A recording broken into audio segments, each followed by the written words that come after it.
विशाल त्यागी लेकर आया हूँ न्यूज़ इंडिया प्रेस चैनल पे आप सभी का स्वागत करता हूँ। कल एक बहुत बड़ी जो घटना होने से बची है, तो उसके पूरे प्रकरण में क्या प्रकरण रहा है, क्या कारण रहा है, तो जो आज एसडीओ ऑफिस पे धरना है, मैं उसकी जानकारी अपने चैनल के माध्यम से आप सब तक पहुँचाऊँ।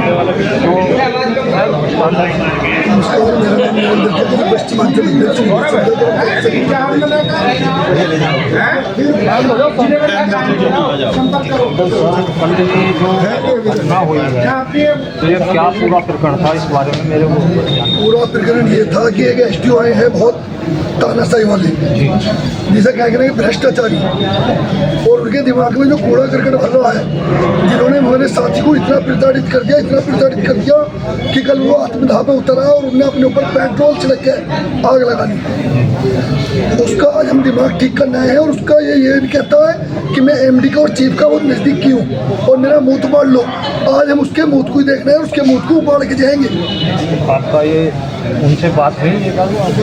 अभी किसी से कोई बात नहीं हुई है, हमारा धरना चलेगा, और जब तक इस पर कोई कार्रवाई नहीं होगी और इस एसडीओ पे एफआईआर ना होकर यहाँ से नहीं हटाया जाता, हमारा कोई भी साथी यहाँ से नहीं हटेगा। जैसे ये घोंस दे रहे हैं शासन प्रशासन की, तो उसका क्या हुआ है? अभी करिए, ये इसके घटना के बाद में या पहले से ही करते आ रहे हैं? ये कई दिन का मामला चल रहा है, कई दिन से। कल वो इतना प्रताड़ित हुआ कि उन्होंने अपने ऊपर आग लगा ली। अच्छा, नहीं शासन प्रशासन को सबको पता है, इनके कारनामों का पता। आज इनकी संपत्ति की जाँच कराई, देख लो, पता लग जाएगा कि सबसे ज़्यादा भ्रष्ट कौन है। उससे पहले जैसे घटना हुई है, कोई कार्रवाई का कोई ऐसा हुई हो आपने दिया हो? उससे पहले मैं कई बार एक्शन साहब पास आया, एक्शन साहब लेकिन मैं एसडीओ को समझा लूँगा, मन की इस तरीके से किसी के मान सम्मान से ना खेला जाओ। अच्छा, लेकिन उसके दिमाग में नहीं भरी, वो अभी कहीं और से बिगड़ के आया, और उसको हम ठीक करके जाएंगे, आए हैं और ठीक करके जाएंगे। ये एसडीओ का नाम क्या है? इस एसडीओ का नाम है प्रवीण कुमार वर्मा, जो अभी हम मौके पे हैं, जिनके कारण ये ऐसा हुआ, जिसके कारण ये स्थिति हुई है। और ये भी सुन ले एसडीओ एक्शन कि कोई भी ओटीएस या विद्युत व्यवधान पैदा होता है, उसके स्वयं जिम्मेदार ये होंगे, ना कि कोई संविदा कर्मचारी। जो अभी एक प्रकरण बताया था, जो हमारे कर्मचारी थे, उन्होंने आत्महत्या करने की कल कोशिश की, तो वो अब मेरे साथ हैं। उनके साथ ऐसी क्या दिक्कत रही है, और उनकी मिसेज भी हैं, वो भी कुछ इस बारे में बताएंगे। तो सबसे पहले सर, आपका नाम क्या है? सुबोध त्यागी नाम है मेरा, निवासी मैं ग्राम बरहाना का हूँ, और मैं इसमें संविदा के रूप में कांच रोड बिजली घर पर तैनात हूँ। पर कुछ दिनों से ये, जिस दिन से ये एसडीओ बुगरासी आया है यहाँ बुगरासी कार्यालय पे, नाम क्या है सर उसका? प्रवीण कुमार वर्मा है उसका नाम। जिस दिन से वो आया है, तो हमारे ही कुछ परिवार के जो कर्मचारी हैं, जो चापलूसी करते हैं इसकी, वैसे तो ये इसने ना तो आज तक कोई किराए पर कमरा लिया हुआ है, ये बुगलाना बिजली घर पे ही निवास करता है रात में, और वहीं का निवासी एक लाइनमैन, तो इसकी चापलूसी करता है, इसके कपड़े धोता है, सब कुछ जो वो चाहता है वो करता है वो। उसके बाद में उसने ये चापलूसी करनी शुरू कर दी कि ये तो सुबोध त्यागी जो है यहाँ का डिवीज़न का जो है नेता है इसमें संगठन में ही, तो इसके खिलाफ साहब कुछ करो, ये आए दिन जो है आपके खिलाफ जो है कुछ ना कुछ कहता रहता है। तो एसडीओ बुगरासी ने ये बोला कि इसकी नेतागिरी मैं ही निकालूंगा इसकी। कई रोज हो गए ये मुझे ज़्यादा ही टॉर्चर कर रहा है, कभी कि मैंने तुझे निकाल दिया है, मुझसे तो फ़ोन करके बोलता नहीं है, पर कभी जेई कांच रोड से फ़ोन करके बोलता है कि इसे यहाँ से भगाओ, इसे मैंने टर्मिनेट कर दिया है, और कंपनी वालों को लेटर जारी कर दिया है, वो कंपनी वाले लेटर इसे भेजेंगे। तो इस बात से परेशान होकर मैं एसडीओ के पास में पहुंचा। एसडीओ ने वहां से भी मुझे डांट फटकार कर भगा दिया ऑफिस में से कि जाओ, तुम्हारा कुछ काम नहीं है, तुम हमारे कर्मचारी नहीं हो, मैंने तुम्हें यहाँ से निकाल दिया है, ब्लैक लिस्ट कर दिया तुम्हें। उसके बाद में मेरे मन ने ये कहा कि आज या तो तू इसे लेके मर। मैं गया पेट्रोल पंप पे और पेट्रोल लाकर मैंने छिड़क के इसके ऑफिस में इसके सामने ही आग लगाई, और उसके बाद में कुछ लोग मेरे पे झपट के पड़े, उन्होंने मुझे बचा लिया। पर मेरी जो ऊपर जैकेट वगैरह पहने हुए मैंने वो जल गए हैं। बाकी आगे की जो भी कार्रवाई है, हमारे संगठन ने ये ठाना है कि एसडीओ को हम यहाँ नहीं रहने देंगे जब तक हम काम नहीं करेंगे, जब तक वो एसडीओ यहाँ धरने में नहीं आ जाता है। चाहे हमें कई दिन लग जाओ, यहीं पड़े हम रात दिन हम ही रहेंगे। जो सर आपने ये ठाना है कि एसडीओ को यहाँ नहीं रहने देंगे, लेकिन वो यहाँ भी इसी कार्य करेगा, वो तो जिसका जो नेचर है फिर आगे भी वही करेगा। इसका तो ये होना चाहिए जो सस्पेंड वगैरह जो भी है, शासन से आपने कुछ प्रशासन को इसका वो दिया? नहीं, हमारे जो परिवार के कर्मचारी हैं सभी का शोषण हो रहा है और वो सभी लोग यहाँ बैठे हुए हैं उसके विरोध में। आज जब तक उसका ये जो उच्च अधिकारी हैं, सरकारी अधिकारी जो हैं, जब तक इसका कुछ नहीं कर देंगे हम शांत नहीं बैठेंगे। या तो उन्हें सस्पेंड करा जाए या यहाँ से कहीं दूर भेज दिया जाए। तो आपका क्या नाम है? रूपाली त्यागी। है जी? रूपाली त्यागी। रूपाली त्यागी। हाँ जी। तो आप इनकी क्या लगती है? इनकी वाइफ हो।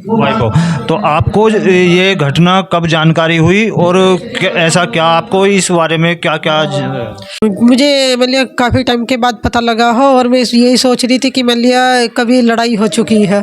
तो मुझे पता था कि एसडीओ कई दिन से इनको दुखी भी कर रहा है, मुझे यूँ भी था कि तो मैं सोची मैं कभी थोड़ी बहुत ही लड़ाई होगी। मुझे ना ये पता था कि क्या हो रहा क्या ना, लेकिन जानकारी मिली तो यहाँ मिली। फिर एसडीओ के बारे में मुझे होल लाइनमैन से भी पता लगा कि वो सभी को दुखी कर रहा है। फिर मैं यहाँ ही एक्शन ऑफिस में ना उनको सर को बोला कि आप एसडीओ को बुला दो, एक बार उससे बात कर लेंगे कि क्या मसला है, कुछ अगर इनसे दिक्कत है तो हमें लिखित में दे देगा। तो इन्होंने कहा सर ना कि इनको फ़ोन नहीं उठा रहे। फिर मैंने फ़ोन करा तो उन्होंने मेरा फ़ोन उठाया, तो उसमें भी वे बदतमीजी बोल रहे थे कि मैंने कहा तू था सब बोल रहे थे। मैंने कहा आप तू था जब बोले जब एक्शन ऑफिस आ जाओ। तो मुझे तो कुछ नहीं चाहिए, मुझे तो यही है कि ये यहाँ से सस्पेंड हो जावा तो और अच्छी बात है, मेरे लिए तो यही है। तो आपसे भी आप शब्दों का इस्तेमाल करें? हाँ जी बिल्कुल, क्योंकि मुझे तो ये था कि अगर ये कल कुछ कर भी लेते तो क्या ये मेरे बच्चों को जीवन भर का सुख दे देते? नहीं दे पाते ना ये सुख। तो मैं उस पैसे का अगर इन्होंने 6 महीने 2 महीने का दे दिया तो उस पैसे का मैं क्या करती? मुझे तो इंसान के बदला इंसान ही चाहिए था ना। तो इंसान अगर ये लौटा था तो मैं भी मरने को तैयार हूँ। मेरे बालकों का अगर ये लौटा कर मुझे दे देंगे तो मैं भी मरने को तैयार हूँ। और मैं मरूंगी तो अगर इसको ही लेकर मरूंगी एसडीओ को, क्योंकि मुझे तो अब इंसाफ चाहिए। कि उसने बहुत ही इसको यही पता ना है कि माँ की गाली दे रहा, बहन की गाली से बदतमीज है। ये पढ़ा लिखा इंसान थोड़ा है। अगर तेरा अधिकार है या मतलब तू अच्छे पद पर तो इसका इस्तेमाल भी अच्छे तरीके से कर। ये क्या तरीका है? हाँ बिल्कुल। आज ये मतलब इसे यूँ ही पता ना तू एसडीओ हो, किस पद का इस्तेमाल कर रहा तू, ये तो हर तरीके से गलत इस्तेमाल करा। ये 24 घंटे हो या कैसा भी हो, रात दिन खंबे पर रहे। इनकी सैलरी इतनी कम है, उसमें भी इन्हें सकून है। सभी लाइनमैनों को, मैं एक के बारे में नहीं कह रही हूँ, सभी को। इसको 1 लाख की सैलरी मिल रही, इसको तो भी सकून ना। यो इन्हीं इंसानों को खंबे पर चढ़कर मुझे एक दिन दिखा दो ये एसडीओ, जब जानकारी हो जाएगी क्या मेहनत हो। आपके पास कितने बच्चे हैं? 2 बच्चे हैं। तो मैं अपने न्यूज़ इंडिया फर्स्ट चैनल के माध्यम से बताना चाहता हूँ, एक जो अब सारा मैंने अपने चैनल के माध्यम से दिखाया, अब इनसे बातचीत कराई है। एक कुर्सी के दम पर सीट पर बैठा हुआ एसडीओ ऑफिस में जो एसडीओ बैठे हुए हैं, उन्होंने देखी उनकी तानाशाही और अपना एक नौकरी का कितना जज्बा दिखा रहे हैं और प्रसारित करा जा रहा है उन्हें। जो हमारे कर्मचारी हैं जो एक डेली वेज संविदा पे हैं, उन कर्मचारियों को पीड़ित किया जा रहा है और एक अपनी कुर्सी के बेस पर वो क्या क्या आप शब्द इस्तेमाल कर रहा है। कल उनकी जान जाने से बची है और उसके बाद में उनके बच्चों को कौन संभालता, क्या करता। मैं अपने न्यूज़ इंडिया फर्स्ट चैनल के माध्यम से इसे दिखा रहा हूँ। जो हमारे आज की सरकार है, जो हमारे माननीय मुख्यमंत्री जी एक मिशन शक्ति, नारी शक्ति के लिए चला रहे हैं। और एक हमारी बहन है जो वो दौलतपुर से इस धरने की बात सुनकर आई हुई है। उनके साथ क्या समस्या हुई है, एक एसडीओ ने क्या ऐसी मिशन शक्ति को भी फेल कर रहे हैं सरकार के साथ। तो बहन आपका नाम क्या है? जी मेरा नाम सलमा है, मैं दौलतपुर की रहने वाली हूँ। आपके साथ क्या दुर्घटना हुई? जी मेरा भाई 2 अगस्त को ख़त्म हुआ था लाइन से, 11,000 की लाइन से।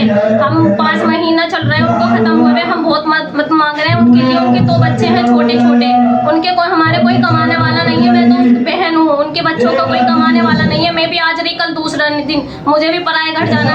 सर उन्होंने हमसे उल्टे उल्टे सवाल के जवाब करे। हमने एम्बुलेंस किसने करे एसडीओ साहब ने।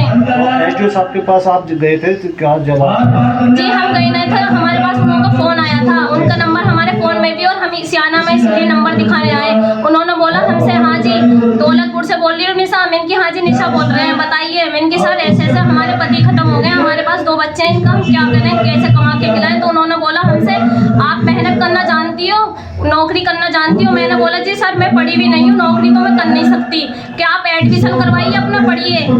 उन्होंने ऐसे सवाल के जवाब करे मुझसे। ये जो एसडीओ थे वो कहाँ के थे, उनका नाम जानते हैं आप? मैं सर उनका नाम नहीं जानती हूँ। ये कहाँ पे एसडीओ इस समय मौजूदा जो उनकी पोस्टिंग है?